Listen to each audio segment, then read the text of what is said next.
didn't create a system where there is basically discrimination, right? There's the Jews and there's everyone else. Equal opportunity and no discrimination. That is the subject of our Medrash Rabbah for this week of parshas balak. And we will start off with a question. This is a question that the Medrash asks, and I know Rashi on this parsha also brings down a similar Medrash, similar idea, but we're going to discuss specifically the Medrash Rabbah's question, which is a very interesting question.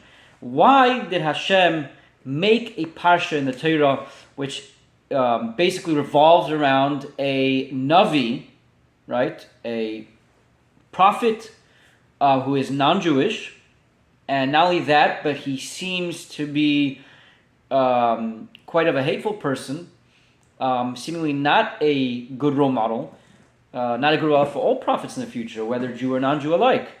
So the question being asked in Medrash, why would God write a whole parsha revolving around this guy? Although we call it parshas balak, really, it's just as equally centered around this Navi Bilam.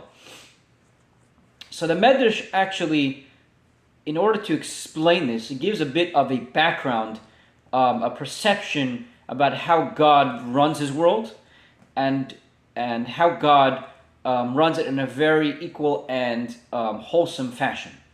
And therefore, the Medrash brings a pasuk, a verse from the Sefer Dvarim, the end of Sefer Dvarim, which Moshe Rabbeinu he praises HaKadosh Baruch Hu with the verse that says, "Hatzur tam pa'alei," the rock, referring to God, who is the Almighty. His actions are tam, are wholesome, and he explains, "Ki chol derachav mishpat." This is possibly a reasoning, according to the Medrash. He explains why are God's ways, His actions, wholesome? Because all of His ways, all of His paths, our mishpat, they are just. Okay? So basically, anything that God does is just, and anything that He does is wholesome. In other words, it's all-encompassing. So therefore, it says the Medrash like this. It says, God did not even give place for the future for the other nations of the world to come with any form of complaint to say that you pushed us away, you furthered us away. In other words, God didn't create a system where there is basically discrimination, right? There's the Jews and there's everyone else, right? The Jews have a certain pedestal, they have, they're ahead of the game, and everyone else is behind and set aside. No, God is just. He gives equal opportunity to everybody, and everything's from a wholesome perspective. The question is, how are you viewing it? Okay? So therefore, with this parsha of Bilam, one of the purposes, says the Medrash, of this parsha is to be able to basically prove this point or bring out this point, how basically there is this wholesomeness.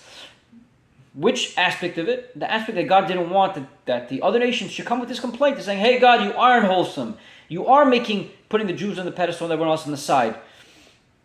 God didn't want this to be. God wanted that this complaint shouldn't come up, and therefore He made this parsha. This is actually one of the ways that He made it. Let's see how. So the Medrash introduces like this. It says, the God devised the plan as follows. That just like He created for the Jews and the non-Jews alike, He made for them kings, He made for them wise men, prophets, for the Jews. He said the same thing we find that the non-Jews received the same. Where do we see that? So the Medrash goes to describe all the different types.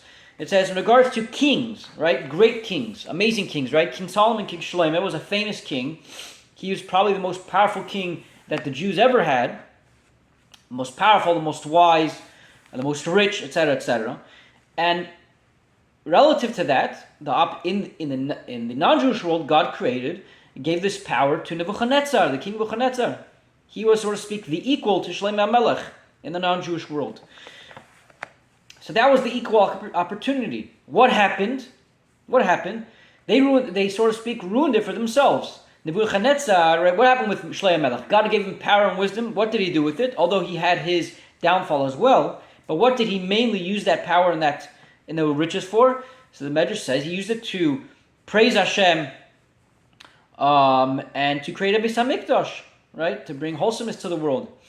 What did the other side do? What did the non-Jewish one do? The Nebuchadnezzar, who was, so to speak, the equal to Shlomo Melech. All he did was he cursed and he, so to speak, diminished the sanctity of God, right? To the extent that Yeshai, the way Yeshai describes what Nebuchadnezzar was trying to accomplish against God, that says, he brings the pasuk of Yeshai, it says, Ela al bama sayav, I will go up to the heights of the clouds. In other words, to fight against God. This was the epitome of Nebuchadnezzar. He wanted to fight against God. So that power, you see, he destabilized it. God created a stabilization in power. You have Shlomo and you have Nebuchadnezzar. And Nebuchadnezzar decided to use that power to destabilize the world. Right? So again, there was equality, but man decided to destabilize that equality. Right? Therefore, so to speak, push the scale downwards with that power. That's one example. The next example is in regards to the comparison that the Medrash gives is David. David had much riches. He actually went ahead and used those riches to eventually buy the Beis HaMikdash. And who do we find opposite of that had similar power? Haman. Haman also had massive riches. Anybody knows the story of what happened with Haman and Achashverosh? Haman was extremely wealthy. He was even offered much wealth. He even tried bribing Achashverosh with the wealth. And what did he do with that? He chose to go and genocide. That's what he did with the power. So again, another they had this equality, this greatness, but he destabilized it. He says and the Medrash says it's a general thing. All the greatness God gave him, equally to both sides. He says the goyim, the non-Jews, so to speak, the other nations, decided to take that and destabilize it and use it for other purposes. He says a similar example, the Medrash says, in regards to Moshe. This is the final example that goes to. Moshe was the biggest Navi, the biggest prophet in the Jewish world. And the Medrash actually says that in relative to that, Bilam actually received similar powers. Right? There is a Medrash of Chazal that says that even though the Torah says there was no Navi that come amongst Am Yisrael that got up to be so great like Moshe, but in the Goyim there was. Bilam had a very similar powers. And in that aspect, this is the reason. God wanted to brought wholesomeness to the world, stability. Everyone had equal opportunity. I said the Medrash, so what did he do with it? What did he do with it? So he says the Yiddish Nevi'im, you find, the Medrash brings psukim implications to imply that not only did they come for the Jews, they even came for the Goyim. They actually, for the non-Jews, they had rachmanos of the non-Jews. There are psukim that the Medrash brings by Yirmiyah. Libi lamoyav kachalon miyehema. He felt bad about Moyav. He actually cared for them. Yecheskel as well. He says, Bein adam sona al tzarkina. God tells him that you should, so to speak, moan and feel sorry for tzur, that they had to go through suffering, etc. So, what happened on the other side? Bilam, who had this extreme power, enormous power, what did he do? Again, he decided to genocide with it. He wanted to kill the Jews, all the Jews, for no reason. No reason at all. He had this agenda against them.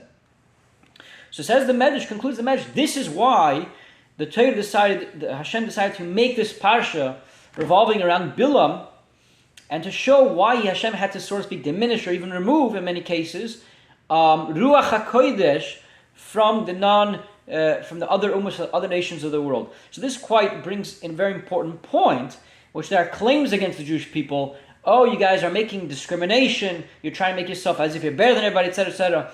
No, that's not the point. God gave equal opportunity to everybody. That's what the Medrash is saying. That's what this parsha is bringing out. There's equal opportunity. There's no discrimination. Everyone had very similar opportunities. But what happened historically? God says, look, you guys proved a point to me. You proved that you can't complain in the future. You take this power and you abused it. So a very important lesson for life, for everybody. There's equal opportunity to everybody in this aspect. God gives koyach, God gives opportunities to everybody. The question is, what you're going to do with that power, right? Everyone has a unique ability that God gives them and no one else will get, right? Historically. Use that for the best you possibly can. That God won't have to say, oh, you see why I shouldn't give you this power, etc., or for the future. So, enjoy your power, whatever you have, and use it wisely.